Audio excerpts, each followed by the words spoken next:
My Expat Taxes is the most trusted software for U.S. expats. Filing from abroad can be complicated, but My Expat Taxes makes it simple with their award-winning software. E-file instantly and chat with U.S. expat tax specialists. No tax situation is too complicated. Welcome to Global Take, presented by School Rubric, a show about the international teaching experience. Teaching internationally is one of the best decisions you can make as an educator. In this show, we will meet teachers and administrators from around the globe living and working internationally. Our hope is that their stories and experiences will inspire you to explore the world of education. We will learn about all aspects of international teaching, from becoming an international teacher to what countries are the best fit for you, to the challenges of being away from your home country. Come take this unforgettable journey to the world of international schools with Global Take, presented by School Rubric.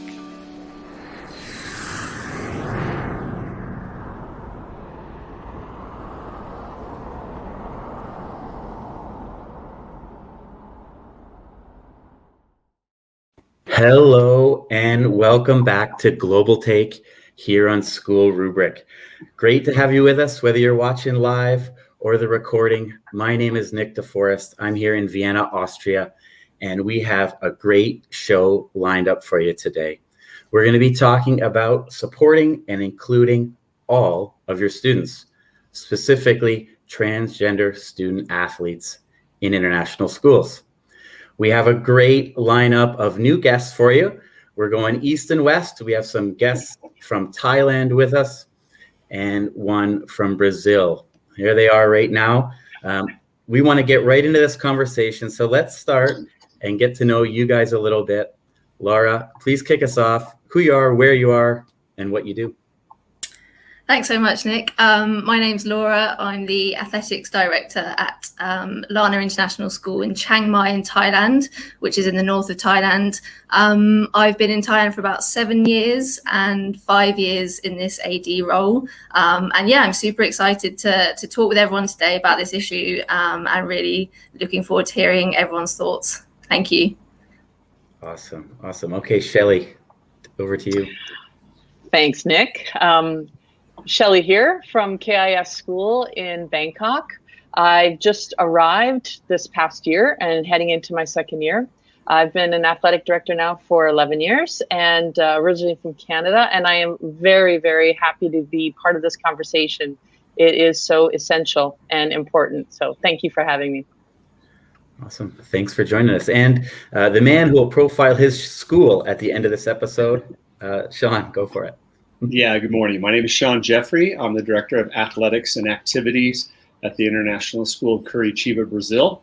I'm going into my 5th year at the school and at this position, and I'm extremely excited to be here this morning to talk about this very important topic. Awesome. So if you are watching live, before we get into the questions, just want to remind you, you can comment or ask questions if you're on Facebook or on YouTube, and the producers can pop it right up on the screen like you see there. Even if you just want to tell us where you're tuning in from, if you've seen a show before, you can tell them in my basement, but it's the summer, so you may be on the beach, up on a mountain, a great place in between. Anyway, if you're watching, let us know. But let's go. Question number 1.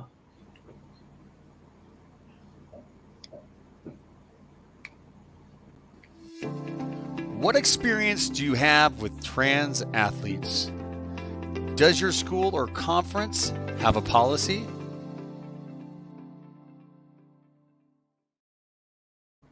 Yeah, great one to get us going to see, for our viewers can see where we're all at, because obviously there's so many different places we could be along this journey. So Shelley, why don't you kick us off?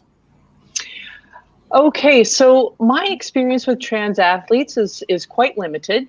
But what's happening in my world is that people that I'm aware of are starting to identify in different ways. And it just makes me realize that there's a lot that I don't know. And so I'm I'm hopefully going to glean a lot here today, and but very limited experience right now. Right. Well, that's okay. That's great. Great to have you with us. Okay, Shawn, how about you? Yeah, likewise, don't have a lot of experience firsthand with transgender athletes, but as a school, one of the things that we recognize, and as a league we recognize, is that we don't have a policy either. While most of our schools have policies about discrimination, specifically regarding transgender athletes, is something that we haven't created, although we're in the process of drafting something for our league for all the schools. Great. Okay, great. Thanks. How about you, Laura? So in terms of my experience, it's kind of different as a school and as a kind of athletics conference. As a school, I think my school has been relatively good at kind of talking with parents, talking with students. We actually had the parent of a student in our school come in to deliver some training with teachers on, this issue on, using correct pronouns. And that was really, really insightful. In terms of our conference, we're kind of in our infancy in terms of developing a policy, but it's something that we've done a bit of training on. We had Emily Meadows come and run some training for us. And it's something, like I say, that we're trying to develop now to make sure that our conference is as inclusive as it can be. Great. Well, that's great. And you mentioned pronouns. You notice that we all have our pronouns after our name. That's something we discussed in our pre-show meeting the other day, what we should use, if we should use, and you see them there in front of you. I guess I'm in the middle of the three of you, where our conferences do have a policy put in place about a year or so ago. So I haven't really needed to use it with Corona yet, but ISSD and SCIS have a policy. And we have hosted one young lady from another international school. So we had that experience. And we have a few students at our school, but they're not playing sports yet, but hopefully they will. They will soon. So yeah, we're all at different stages. We'll all learn something ourselves, and hopefully all you viewers as well will get some great resources. So great start, and let's go to question number 2. How can we create inclusive policies that ensure opportunities for participation for all students that also recognize and respect their identities? What steps should we take? Great place to start. And Laura, I think you're the person to kick us off for this one, please.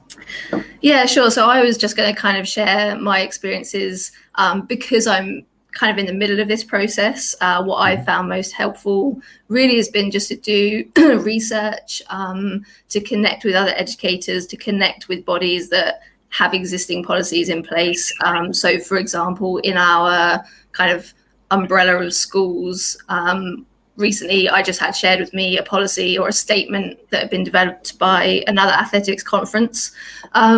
There's also the GLSEN have kind of a model policy, which is American, but it can be adapted for international schools.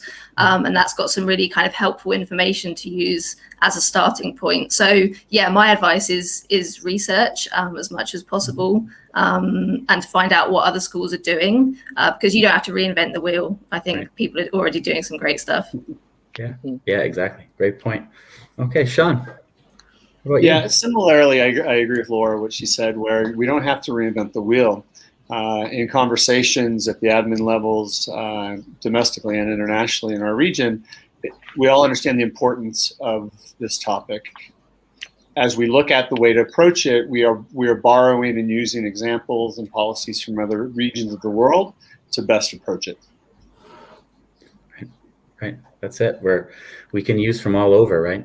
We don't have to be stuck, right? Go ahead, Shelley. What do you think? Yeah, when we were preparing for this session, it really got me searching the internet for a variety of different kinds of resources and stuff to educate myself. And like Laura says, it's so essential that we understand fully what are all the issues. And I know too, through the Positive Coaching Alliance, I found a video that was really fabulous. And in there, it just talked about how to include everybody and involve the people that it directly affects, because they're the ones living that experience, right? And so trying to ensure that they get a say at the table as well. Right. Well, that's great. And Shelley, I think you all mentioned resources, right? When in our pre-discussion and now, and I just want the viewers to know that we put together a lot of resources that we have used, or our conferences have used in putting the policies together, and they'll be included in the YouTube description later. And when this episode gets published on schoolrubric.com, in the article, we'll have all the resources there. Okay. My takeaway is really for including everybody, as many people when you're making a policy as you can. So obviously that's in your building, whether it's students, parents, counselors, teachers, coaches, include as many different viewpoints as you can, but also outside of your building, right? Specialists, Emily Meadows was mentioned, but one good thing about an international school is we don't really have to just do what our country says or their policy, right? We can really use things from all over the world. So for an example, the ISST and SCIFs policy, the resources into that were from Canada, US, Great Britain, Germany, Switzerland, and New Zealand. We're different. We are, so many different nationalities inside our own building. That's one benefit for sure, is we can use all these different things and combine them to what works for us and our conference, right? I was just going to come back actually, Nick, to something that Shelley and you touched on. And that is, of course, talking to the students themselves, right? Talking to the people that it directly affects, and actually having those conversations. Sometimes, you can reach, resolution, you can reach a really positive way forward just by having those conversations with students and parents and finding out what is it that they want, because we can do the research and we can assume, but actually directly talking to them about it is so important. And I just wanted to signpost one resource in terms of that regard, which is a BAME PE resource, which was written by a transgender student. And that just gives some information, just things like PE kit, changing rooms, some advice about what teachers can do to make sure that students are comfortable. So I just wanted to bring that up. Yeah, man, that's great. It's great. I think no matter what student or what family, they all could be different, right? So you have that one student is this far along in their journey, I've had this experience, and then we'll have students that are just starting, right, and are just wondering, can I play on a team right now? And I think if you have these policies already and are talking about it, it just makes it that much easier for students to get involved, right, and be included. Yeah.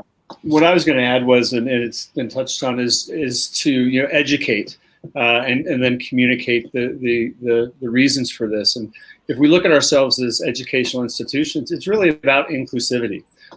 Sports plays a huge role in social, emotional, as well as physical development of our students. And so we really ask ourselves, what's best for our students? I think that's extremely important, because we start everything with what is best for our students. And so with this topic, it's no different. Yeah, that's great. Yeah, I completely agree with you there, Shawn. And I think when we say, what's best for our students, it has to be what's best for all our students, right? It can't be, best for the majority of them. We have to make sure that we include every single student in that. And I think that's really important. I wanted to ask you, Nick, actually, I was curious to know, with your conference, when you were in the beginning kind of phases of making your policy, how did you go about that? Did a particular school or group of teachers take responsibility for that? How did that come about? Yeah, well, definitely. It was Greg Hart. He's the AD in Zurich International School. He was the driver. I think any kind of new policy, you have someone that really gets behind it. But yeah, he was the driver and said, hey, we haven't had a student yet use this policy, right? But we said we need it. We need to get in front of it, and we need to be there to let students know that we have a policy and you can play. Hey, you can travel. You can go to an ISST and SCIFs tournament. You can be a part of the team just like everybody else. So, yeah, of course, he included, like I said, those other resources and other groups and counselors and people. But it was that, not waiting till you have a student knocking on your door saying, I want to travel. It was, before, and us telling them, come and play. So, yeah. Nick, I'm sorry, I'm jumping in there, Shawn, but it just twigged something in my mind about we're talking about including the students, the athletes, but it's also giving those tools to our coaches too, because some people are not sure what to say, how to say it. And there's so many different ways and methods to approach. And so as a school, to have a policy that kind of sets a standard and a tone for what you're going to say on, day one of training or something, that will really help, because I think it's important for coaches to know too that they can show that vulnerability to their athletes to say, maybe I'm not 100% sure of what to do here, but I'm trying. I'm your ally. I want to be on your side. And so it's really great to have not a script, because everyone's different, but really some kind of baseline points for those coaches to talk to their athletes about. Right. Yeah, and I simply was just going to add, I think with the international school systems and schools that we're at, we have the unique difference of different countries. So we're not just talking about traveling from one state in the U.S. to another. We're talking about traveling from one country to another to participate. So that does add a layer of uniqueness to it as you look at what policies you may have. And then when you're trying to orchestrate a league policy and you have 6 countries, there's a lot of factors in play. I think we all agree that it's a great idea, and how do we go about doing this? But then each school has to look at their own policies and their culture and their community and how best to approach it. Yeah, that's exactly right, and that's going to lead right into question number 3. We'll talk about more, and so let's roll question number 3. How can we be sensitive to the different cultural beliefs and expectations, or even laws that exist in our contexts, while still putting the needs of our students first? Okay, I'm going to start this one off, and I'm going to just say we shouldn't be sensitive at all when we're writing our policy and implementing our policy.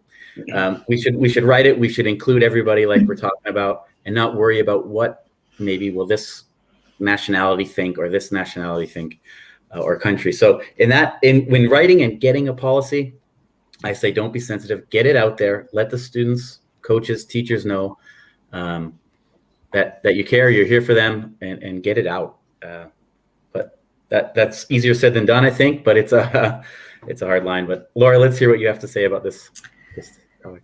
Yeah, it's interesting actually, because I know we talked about this a little bit before we did this recording, and I really like that attitude. I think we can all get caught up in the opinions and the expectations and all of the beliefs that everyone's bringing to our international schools, and there's going to be a lot.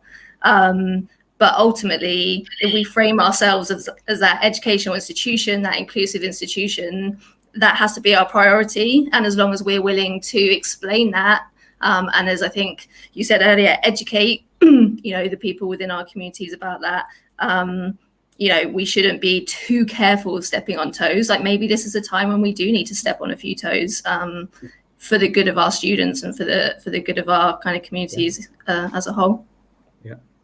Yeah, it's interesting. I thought about Nick's response when we were talking about this question previously, and I was thinking about how just ripping off the Band-Aid and here's what we're doing kind of, and I think quite honestly I agree with you. I agree with the idea of make the policy and put it out there. But I also feel that there's also a way that you could communicate that policy in a culturally understanding and an appropriate way. So I think, the policy is what it is, and I think it's important to just put it out there. However, I think there's also an appropriate approach to your community and to your stakeholders when presenting the policies. And understanding how to do that is the key, I think. Yeah, absolutely. Yeah, Shawn, writing and communicating. Yeah. Shelley? Yeah, Shawn, jumping right on to exactly what you said. This is my first year, just completed the first year at the school, and especially in COVID times when you don't get a chance to communicate in a direct manner, it can be even more difficult. And so just trying to go slow to go far, right? Understanding how maybe a slow rollout or feeling out the waters of, looking for those kind of influencers as they were at school to say, what would we, if we wanted to start this, what's the best way of doing it, just to ensure the success, right? Because there's no point in getting something going. And I do agree with the Band-Aid thing, but you also don't want it to be explosive. You want to make sure that it's going to be as smooth as possible. This was something that came up recently. Again, I was having a discussion with Emily Meadows about it, and I think it's so important to have support from your administration, but also, looking into the long term, we need our accrediting bodies to also push this agenda of inclusion, right? Because that gives us this backup to explain to parents and to explain, this is why we're doing this, and this is the framework that our school is built upon, and this is what we have to do to fulfill our accrediting requirements, so that you have that kind of strategic kind of argument for it, as well as the fact that it's the right thing to do for the students. Yeah, it is always easier when it comes from the top, like, hey, we're following this because we have to be accredited. It's just it's much easier, and we mentioned, or I mentioned about not have to follow one guideline as an international school, and you can do what you want. That's great. In this regard too, we all have all these different nationalities inside our school. So if we're in a country like Austria, that's very, very open, very inclusive, that may not be the case inside our school walls, right? So even if you're in a country that's one way or another, it could be totally different inside. And when you roll that policy out, with Shawn, as you mentioned, it's not as easy, or needs to be a bit more sensitive. Yeah, and I'd like to piggyback on something that Laura said, where when we're making policies and making decisions at the admin level at our school, one of the things is we ask why. What's the why of what we're doing? And I would also add that our students, the why is our students are recognizing the importance of this movements and this topic in their daily lives, whether it's the DEIJ or whether it's the different groups at our school. With the globalness of information, I think the why is because people are recognizing that it's important, and our students are a huge part of that. Right, that's great. Hey, we have a question here from Ryan, who's joining us in Colombia right now. And Laura, I'm going to direct this at you, I think, first, because I'm sure you've had a bit more experience than any of us. Have you had any challenges starting the conversation about transgender athletes in your communities? Yeah, for sure. I mean, I think when this first came up for our athletics conference, actually, people were really resistant to it. And I think that came from a lack of kind of experience, a lack of knowledge, and just a hesitancy to even try to tackle something that people are still kind of arguing about, and, even at the top levels of sport. And I know we'll talk about this later, but there's a tendency to kind of get caught up in that, right? What's the wider narrative around this, and forget that, oh wait, as a school and as a community, as a conference, we still have the power to, set the philosophy, set the program, and say how things are going to be. So yeah, I think definitely it comes back to that educating, sharing those resources, explaining your why to people. And it might be a slow process, but it's certainly worth doing. Yeah. I would add that when ISST and SCIS put the policy in, it was all the ADs that voted it in were really were great with it. This is the way we're going. The only bit that Greg was worried that might be a bit contentious is the housing aspect, and how we're going to word if it's how you're going to do the housing. But yeah, that's a topic. And we just said we're going to house the students. If the students want to be housed, we're going to house a student. Obviously, it's not your normal, maybe write an email. You might have to, phone some parents and pick the right parents from your community that'll house a student. But we'll do it. And, it comes from the host school of setting that up, but the students traveling, the roommate of the student needs to be on board, but they aren't all hard things. It's just a bit different than the normal, right? So we want to do it. If the students want to travel, be part of the team, we will house you. And the tournaments last a few days. Students are usually sleeping most of the time at their host family's house anyway, so it's not a big deal. And yeah, the first person I called when we had to had the situation right away, no problem. Yeah, absolutely. And so you get it done and do what's best for them. So I don't know if any of you guys else, housing obviously is a topic. Has that come up, Shawn, Shelley, in your in this regard? Yeah, Nick, and again, our league, South American Activities Conference, we are just in the process of adopting a policy, and we had our annual end of the year meeting in June, and the ADs had come up with a draft. And the short story is, we all thought it was a strong draft, but what we realized were the number of questions that we needed to address, and whether it's the housing issue, like you talked about, and how do we communicate, and how do we do the housing, to passport and travel. Students travel with different passports to different countries when they're looking to get in. And so what we did was we agreed that, okay, it's a good draft. It's a nice start. We agreed to adopt a policy, but we need to go back to our schools and really look at these questions. So, I wouldn't use the word challenge, but I just think, again, we go back to, we need to educate ourselves on what we need to be thinking about, because sometimes we don't know what we don't know. And more conversations to be had. But that's the challenges, I think, for us, was just not jumping and saying this is the one we're going to use, but giving it a bit more time and thought. Yeah, and at KIS, we've just gained associate membership to MRISA, the Mekong River International Schools Association, and we're very excited about that. And that comes with the travel aspect, and so we are on hold, of course, because of COVID, but it does give us time to think about this. And I know, because I've worked with Marissa before, there is a draft policy there for supporting athletes when we're traveling.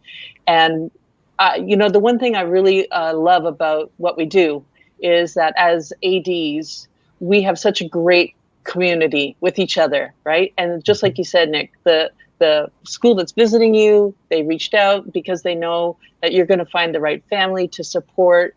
The school itself is supportive of that athlete. The parents are involved. Like, everybody's there to give that athlete the most successful experience that they can. So while I'm not 100% sure of what our policy is, I know that we as an AD group work super hard to make sure it's a success, always. Yeah. That's great. That's great. Shawn, you mentioned international travel, and in the EU, we often don't even have to show a passport when we travel around. I wondered, in your area, maybe in Thailand, Lara, is that a concern with transgender athletes maybe traveling and presenting a passport? I mean, yeah, potentially it would be. Like all of you, we've not done much of it in recent times, so it's not been an issue that we've had to face just yet. My thoughts would be that for these students and their families, this is already something they've had to consider, the issue of passports, the issue of traveling, because they may not, be native to the country we're in. So again, like, talking to them, what do they feel safest doing? What do they feel most comfortable doing? What have they perhaps done in the past, in terms of these things? So yeah, I think, again, talking to them and really getting their thoughts is key. Perhaps they already have, solutions and ideas that you can use. Yeah. Great. Great idea. They're the experts of their kids, right? The parents. Right. Yeah. And I think that touches on what. Sorry, I was going to say, I think that touches on what Shelley said earlier about educating ourselves and our coaches. Because as Laura just mentioned, the students have endured and gone through a lot of these things themselves, and the parents as well. But our coaches may have not, and our administrators may not have done so. So that's why I think it's important, going back to Shelley's comment about educating our coaches and the individuals traveling with them. All right. Well, let's. This is great. We have one more question that we have prepared that we want to get to. So let's roll number 4. What impact does the American media narrative around the inclusion of trans athletes have on decisions made at an international school level?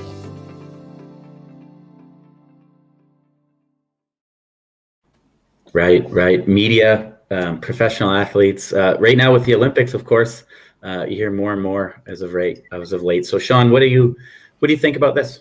As the only American on our panel, that's why I was smiling. As the only American on the panel, It's interesting.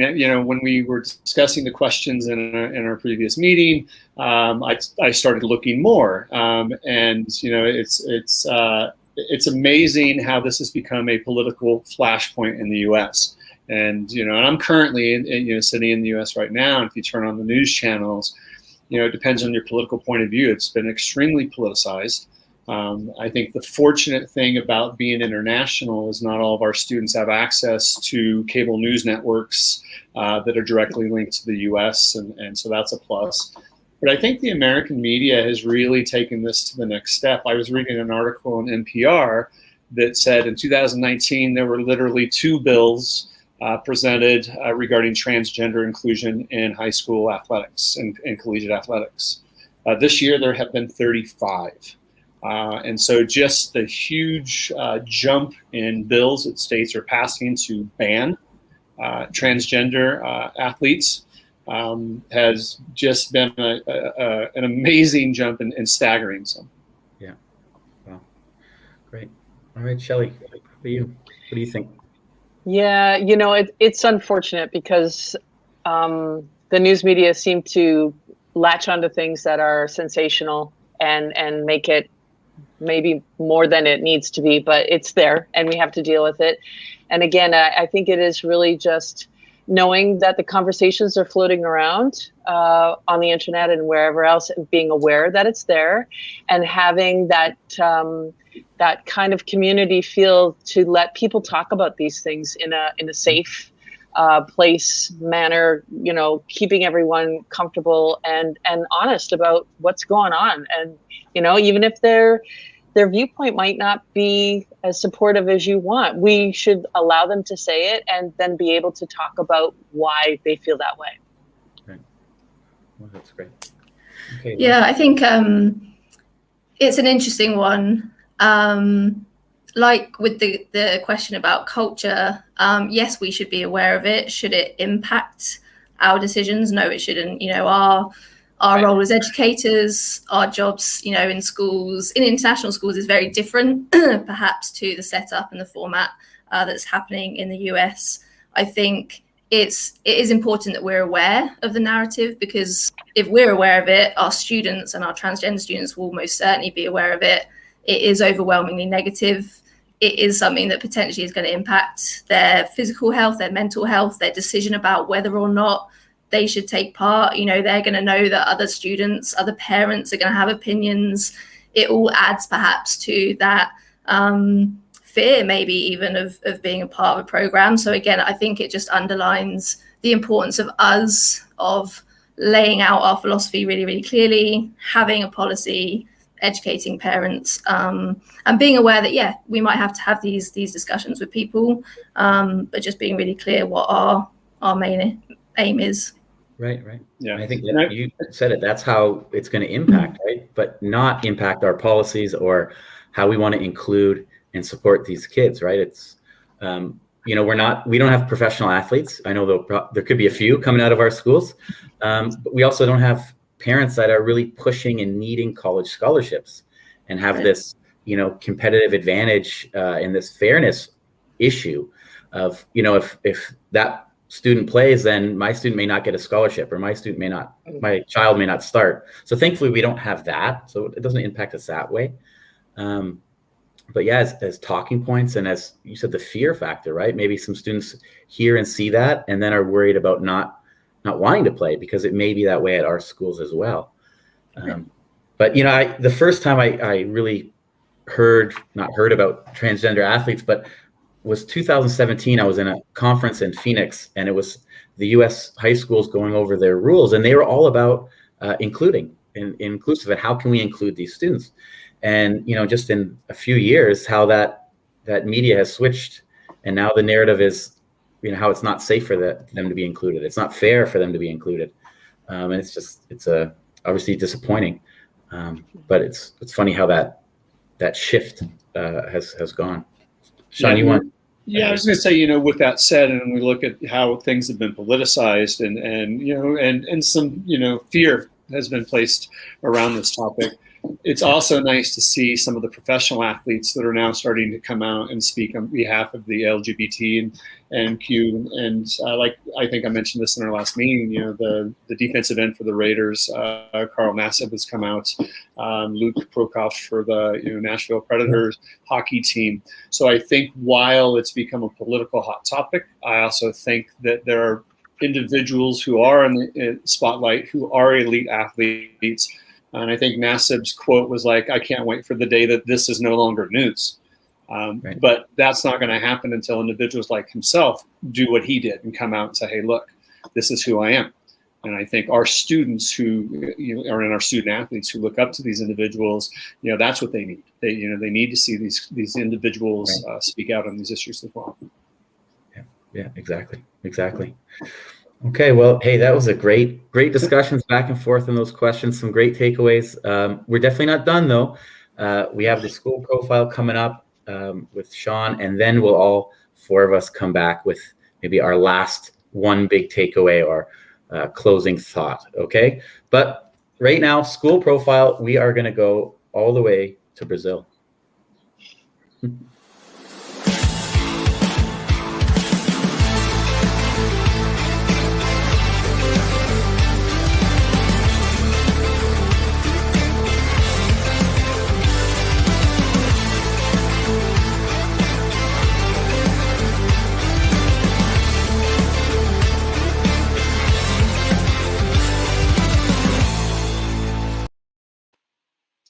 Yeah, good morning. Again, I'm Shawn Jeffrey. I'm the athletic director at the International School of Curitiba. I'm very excited to be able to share a little bit about our school and brag about it a little bit.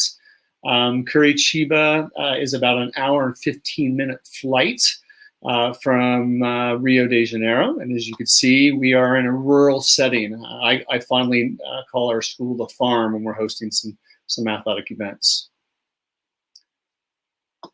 Okay, a little data about our school. It was established in 1959. We have an enrollment of about 710 students, 20 plus nationalities. Our faculty, full-time faculty size is 90 teachers, 5 plus nationalities. We have a couple of different diploma programs. We have the Cognia, the Brazilian program, as well as the IB diploma program. In addition to that, we're very proud of the fact that we are a Google reference school. Our ECC, our early childhood, is Reggio Emilia inspired, as well as we have a Readers and Writers, or a Readers and Writers reference school. So we're very proud of those things in Curitiba. Here you can see some photos of school life and academics. One of the things that's extremely important to our school is obviously being student-focused and student-centered, but also we have a large value in sustainability. And as you can see the upper right, we have students in our very own forest that we have on campus, where they are growing stingless bees, as well as we continually add to our academic programs with hands-on coding and other modeling of student-centered focused learning. Okay, again, school life and academics. We're very proud of the fact that sustainability is one of the key elements and values that we have at ISC. In the upper left, you can see a group of elementary students that are at our weekly farmers market, where we bring in local vendors who have grown their own products or made their own bread and arts to our campus, where students and parents come on campus and purchase these products to help support our local community. Additionally, the bottom, we are also a very athletic school. We belong to 2 different organizations. We belong to the American School Association of Brazil, ASPE. Also, we belong, which is domestic. We also belong to the International League, the South American Activities Conference, with 5 other countries. Okay, life in the country. This one, I couldn't really determine which pictures were going to be best, but life in Curitiba and life in Brazil is phenomenal. The city of Curitiba is extremely beautiful. As you can see, the bottom left, we have the Eye Museum. But we are also located an hour from the beach, where our students tend to go for 360 and outdoor expeditions, whether it's hiking. We have botanical gardens. one of the nice things about living in Curitiba is, one, and the Brazilians and our colleagues will tell you this, it's 20 minutes from everything, no matter where you are. Two, but it's a very outdoor lifestyle. The parks in the city are well manicured. The exercise opportunities and just the ease with which you can travel the city is fantastic.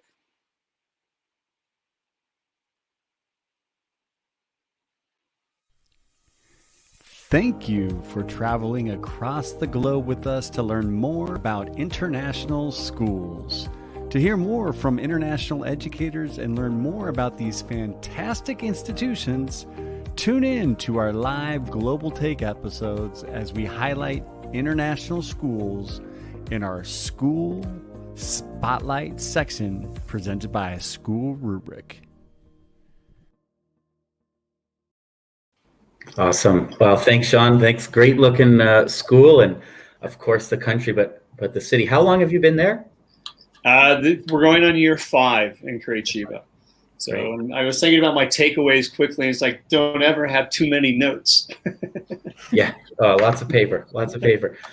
Well, yeah. Let's do that. Let's final takeaway, including and supporting all of our students. Shelley, what do you think?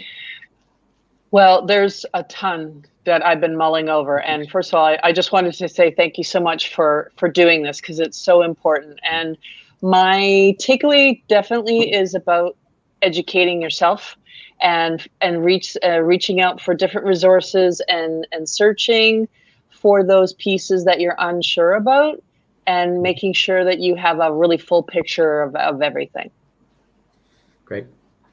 Laura, what about you? Yeah, I think, just making sure that as educators, as ADs, whatever role that we play, we have a look at our schools, we have a look at our sports programs and ask ourselves, are these truly inclusive? Can everyone show up, participate, feel safe, feel celebrated? And if you're not there yet, to reach out and to look for support, to talk to people like yourself, Nick, who have experience of embedding these policies and they've been successful. I think it can be, a little bit of an intimidating thing to get started with, but it is really, really important. So yeah, I think just go for it. Go for it. Great. Shawn, how about you? Yeah, and my takeaway, similar to Shelley and Laura's, is don't be afraid. I was thinking about how policies are going to be enacted in our league and at our school. And I think the first thing, Nick, as you said, don't be afraid, just make the policy and say it as it is. And I agree with that. But I think the other part of the takeaway is communicate, educate and communicate, as I said earlier. I think that the more conversations are had around this topic and talking about the who is it for, our students, of course, but also the why. And I think the rest of it will take care of itself once we educate ourselves and our community about why we're doing certain things. And if we always put our students first, like we say we do as educators, then I think that the rest of the procedure and policies will be put in place. Great. And very similar. Mine, don't wait. If you don't have a policy for your school, your conference, don't wait. Start it right now. And also don't wait to have the conversation at your school, with your students, with your coaches, with your admin. Just go. You have another month in the summer for some of us. You can get all these resources going that I mentioned will be in when we publish it on schoolrubric.com. The resources that we mentioned will be below, and some others. But yeah, great conversation. Thank you. Thanks for everyone that watched. Like I said, live or the recording. We'll take a week off next week. The next Global Take will be August 5th. Very similar topic, wellness in international schools. So set a reminder, August 5th, 12 CET. In the meantime, schoolrubric.com, lots of great content out there, all the social media channels, and connect with us. Connect with us in the Facebook group or on social media. We'd love to hear from you and keep the conversation going. Okay, great. Awesome. Thanks again. Thanks so much. Thanks, everyone. Thank you for watching School Rubric on YouTube. Make sure that you like, follow, and subscribe in order to stay looped in on all of our diverse collection of shows, interviews, panels, tutorials, and more from educators around the globe.